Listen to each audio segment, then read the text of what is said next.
And then the other one, and this is what I'm going to end on, is the new Foo Fighters album, which is called Medicine at Midnight. I have been a huge Foo Fighters fan since, Dave Grohl made the Foo Fighters while he was still in Nirvana.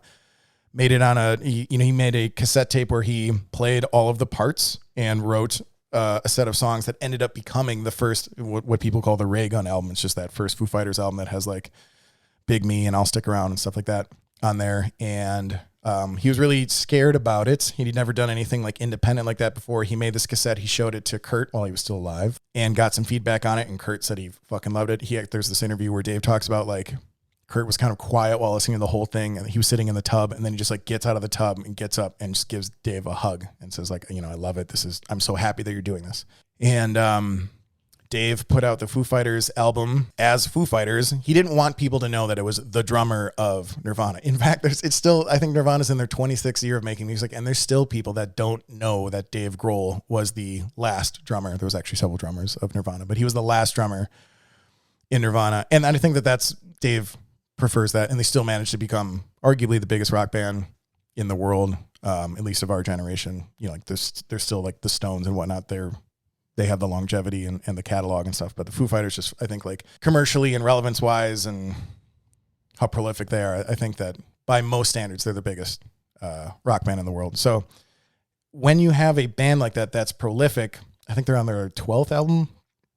I don't know about you, but like, I hope to see a band evolve. Like Radiohead is a real extreme example, but I love that. But like when you get to a certain point, and Pearl Jam did this, like when you get to a certain point of fame, and you have that built-in fan base, let's encourage our favorite artists to explore. I'm not saying make a complete genre change, but like if you want to work with, so like Foo Fighters in the last couple albums have worked with like producers and like co-songwriters that are not from a hard rock genre. And it has resulted in some really interesting albums. And you can still go back to listen to The Color and the Shape if you love Everlong and Monkey Wrench and stuff like that. Like you still have those classic albums that you can go back and listen to, but don't be upset that the albums that they put out 20 years later doesn't sound like Monkey Wrench. Like, I don't know why fans would want that from their artists. Like you have the songs that you like, enjoy those, but to expect someone who like, they do this for their career and their artistic outlet, you want them to do the same thing for multiple decades.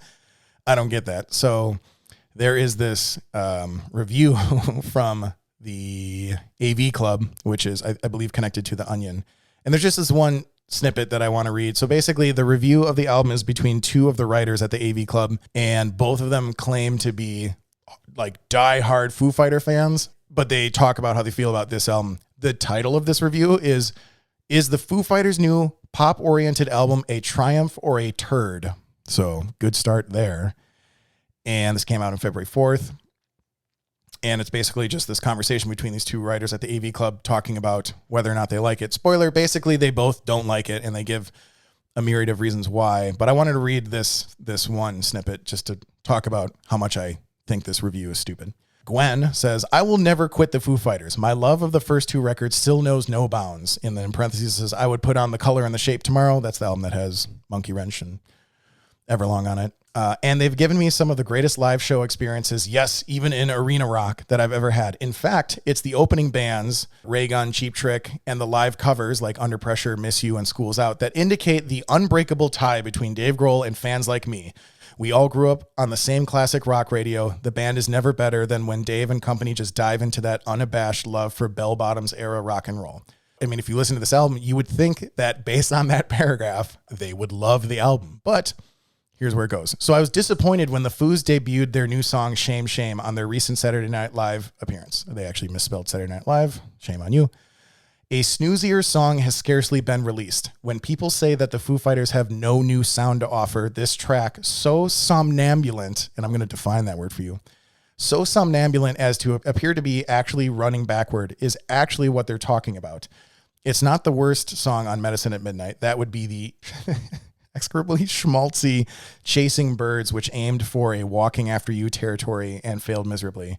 So somnambulant, because I'm sure that's how you describe all the music you listen to, is an adjective that is resembling or characteristic of a sleepwalker, sluggish.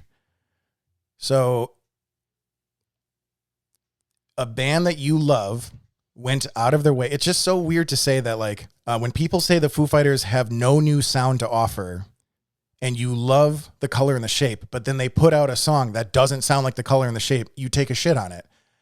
I don't get that. Like, be happy that your artists are evolving and trying new things, or just listen to the fucking color and the shape and then go find some different band. It's just crazy that, like, writers like this expect the bands that they love to just stay the same, which you would, any art enthusiast, even if you're not a musician, would hope that these creators evolve and find new sounds and new collaborations and stuff. So this article is very much so,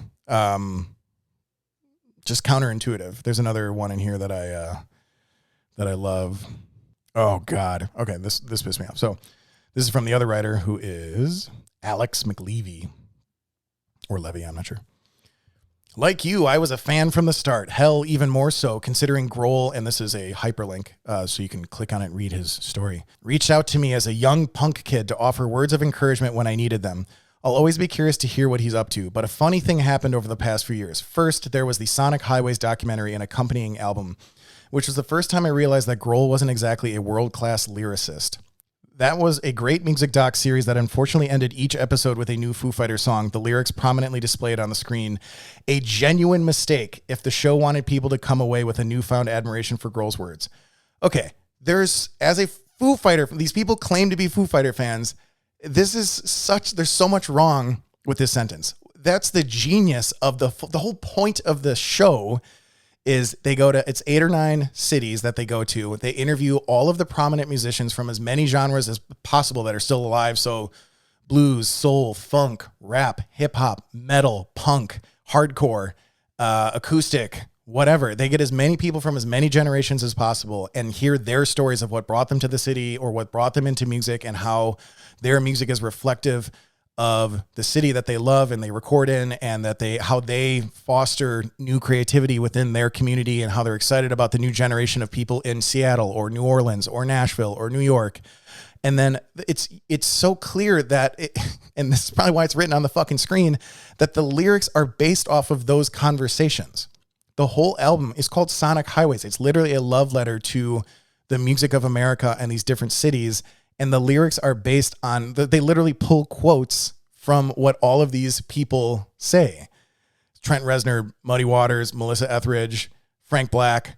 And also, if you did think that Dave Grohl was some sort of like lyrical mastermind before this, then you haven't been listening. I think he's a pretty good lyricist in terms of, like, it's not trite, but I would not call it poetry. It's really great for what it is. So just specifically call this out and basically verbally describe what the show is and then say that was a genuine mistake, then you're watching the wrong show, bro. Like, fucking wake up and realize the purpose of the whole goddamn album. That's so stupid to me. Similarly, I could never really get into Concrete and Gold, which sounded a little too much like a bar band playing covers of old classic B-sides, amusing at times but hardly inspiring. God, I just as a Foo Fighter fan, I think that's a profoundly stupid statement. When you listen to Dave talk about his partnership with the Bird and the Bee producer that he went out of his way to hire and talk to with the rest of the Foo Fighters to see, like, this was a very intentional album. It was almost like a concept album to get the Foo Fighters sound, but in the lens of this guy who's done genius work with, like, Adele and Sia. And there's so many cool guest performances on this album, like one of the guys from Boyz II Men, Paul McCartney, Justin Timberlake, the jazz musicians, pop singers, rappers. Like, there's so much. It's such a cool evolution thing. So to diminish that down to, and again, this is probably in the context of the expectation that all albums should sound like the color and the shape. Therefore, when you deviate from that, I'm going to shit on it and call it a bar band playing covers of old classic B-sides, amusing at times but hardly inspiring. You're not a good Foo Fighter fan. And I'm thinking you're probably not a good just fan of music in general. I know that, like, this is all subjective and, like, it's just people's opinions, but also you're a professional and you're getting paid for this. So I think the idea is that you're qualified when making these opinions and that they should be rooted in something that is generally understandable for the music making and consuming community. So if your standards of excellence are a band that made something that I deem as great 24 years ago still needs to be doing that 24 years later, or they're not good, then maybe it's not the job for you. Or maybe he specifically employed he or she, I suppose Alex could be a woman, to do like controversial reviews. I don't really care that this is this person's opinion. It just bothers me that what it's rooted in. It just doesn't really seem like you're actually a Foo Fighter fan. And then this is the last one that just really set me off. So, but good God, does this latest album crap the bed? You call Making a Fire triumphant. I burst out laughing the first time I heard those opening na-na-nas, which Dave Grohl's daughter sings on. I think it's the first time I heard that song, I was legitimately like shaking my ass in my seat. And I've just, before the song even finished, I'm sending it out to my friends that I know either like the Foo Fighters or just like rock music in general. It's catchy as fuck. It's powerful. It's an awesome opening to the album. It doesn't sound like anything off of The Color and the Shape. I'm sorry. It was two fucking decades ago. Continuing here. And I have a hard time imagining anyone taking it seriously, let alone finding it awesome. Well, I did, Alex. Jesus Christ. Like, again, I understand that this is your opinion, but if your opinion is so resolute that you can't even comprehend the idea that other people could possibly like this, then I have no fucking idea, first of all, what your Foo Fighter fandom is rooted in, let alone what your concept and appreciation of music as a whole is rooted in. There's plenty of music, like I'm not a huge rap fan, but there are plenty elements of some of the classic albums that I 100% can understand why the fans of it, why they enjoy it. So for you to say like, I can't even imagine anyone taking it seriously, which is such a fucking condescending thing to say, and then let alone finding it awesome. And then to continue, it's an attempt to bust out some of that old FM radio flavor you mentioned, but frankly, the band doesn't have the songwriting chops to incorporate such ambitious flourishes. You're wrong. Just as the acoustic half of In Your Honor always felt like a misguided detour away from Grohl's strong suits as a musician. Again, this is in the opinion of Alex. And the strong suits are loud as fuck guitars and booming rock choruses.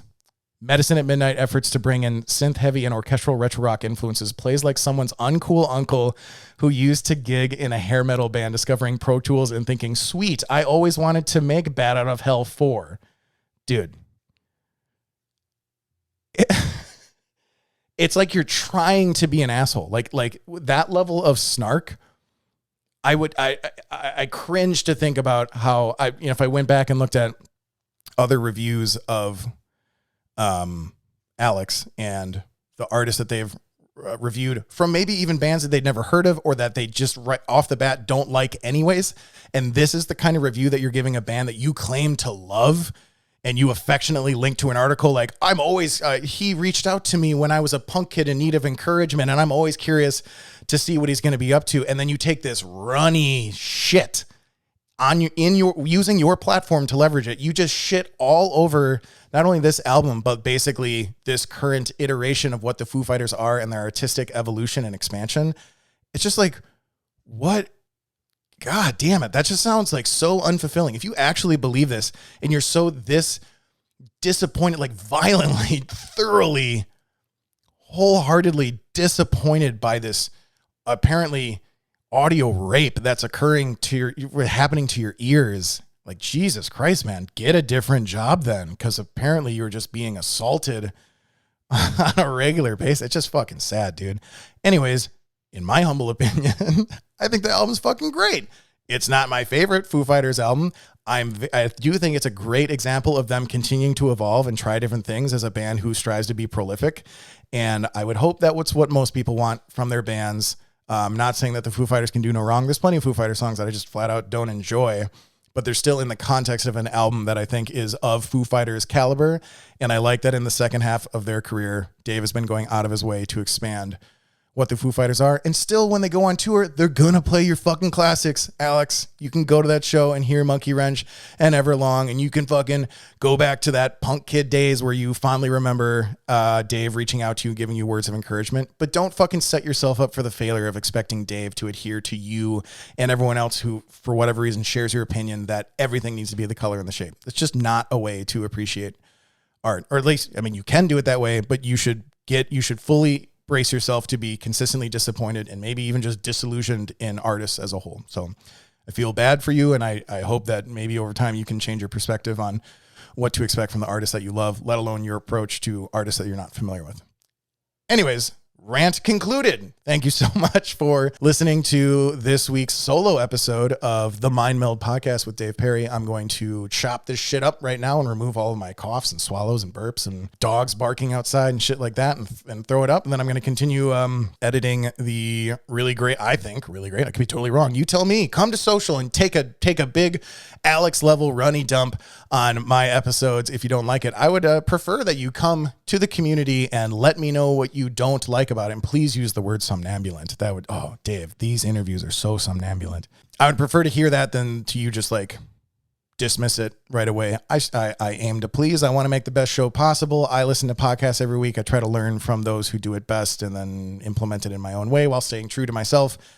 And so I'm really excited to share these video episodes that I have. And in the future, I'll be recording new video episodes and then mixing them in with audio only episodes and solo episodes. And I hope you stick with me on this journey. And if there's something you want to see, let me know. I'll fucking make it happen. You want to be on the show? Shoot me a note. If you got someone else in the Austin or Texas area that you think is interesting and would be compelling or funny or emotional or whatever, sit down, please reach out. I really appreciate it. You guys are fucking great. And thank you for listening to the MindMeld podcast with Dave Perry. Talk too much for too long. Don't